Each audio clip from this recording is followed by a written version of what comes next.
Hey guys, Mike in the Woods here. Assuming there's no production delays, I should be taking delivery of my Cybertruck around this time next year. Which means that if I want to take it on crazy backwoods camping trips right away, it's going to be right in the meat of winter. Now, subscribers on my channel will know that I'm not exactly a stranger to winter camping, although I don't get out nearly as much as I would like to. But I know a common concern a lot of people have with the Cybertruck is if it will be able to handle the extreme cold temperatures in the dead of winter.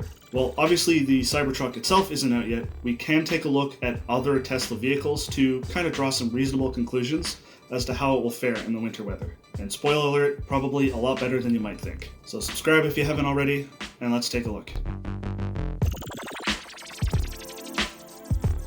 So, let's be upfront about it. The TLDR is that yes, the Cybertruck will function fine, even in extremely cold weather, just with reduced range the colder it gets. Let's dive into that a little deeper. A lot of the, frankly, rightly deserved, concern over electric vehicles in freezing cold temperatures comes from the fact that lithium batteries suffer reduced capacity the colder it gets, and if it gets cold enough, it might even get to the point where the batteries just can't dump out enough juice to operate the device that they're in.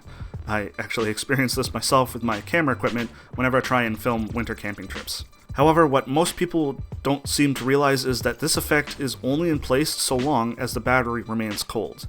If you warm it up, it actually starts to function better and closer to its expected capacity. Again, with the winter camping filming issues, all I had to do was put my camera batteries and my GoPro in my pocket to warm them up with my body heat, and then they would go right back to functioning properly again, at least until they got cold again.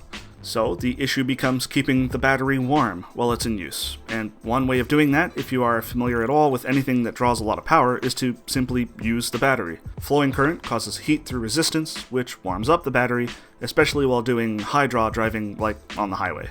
Aside from that, Teslas specifically also have a liquid coolant system for keeping the batteries cool in the middle of summer, but the coolant system isn't just limited to cooling, it can also be used to heat up the batteries to operating temperature. You can either schedule this to happen at a specific time, automatically if you know when you'll need to drive, or you can manually start it from the app. While it paradoxically uses power to warm up the batteries, you actually wind up with more juice from warming them up than if you just got in your truck and cold rolled out of your campsite. The third and final main way of warming up the battery is simply by charging it. The same principle as heating up through use, just in reverse. In this case, you're dumping power into your battery rather than draining it for the resistance heating effect. Now, when it comes to range loss, it's not just about the battery being cold, there's a few other factors at play in winter. The first is that heating your cabin is a big energy drain. If you're camping with your Cybertruck in winter, something tells me you're not averse to cold temperatures, so limit your cabin heating to reduce the range impact in scenarios where it's of concern. The other major impact to range is with snow tires or anything else with strong winter traction, like snow chains. Strong traction is good in winter for, not crashing your expensive new truck, but it comes at a cost to efficiency with the battery. It's a trade-off. So we took a look at how to maximize your range, but now let's take a look at a worst case scenario. It's negative 30 degrees Celsius out and you didn't warm your battery up at all. You just woke up from a frozen winter apocalypse at camp and you just want to haul butt home right away. What sort of reduced range are you looking at?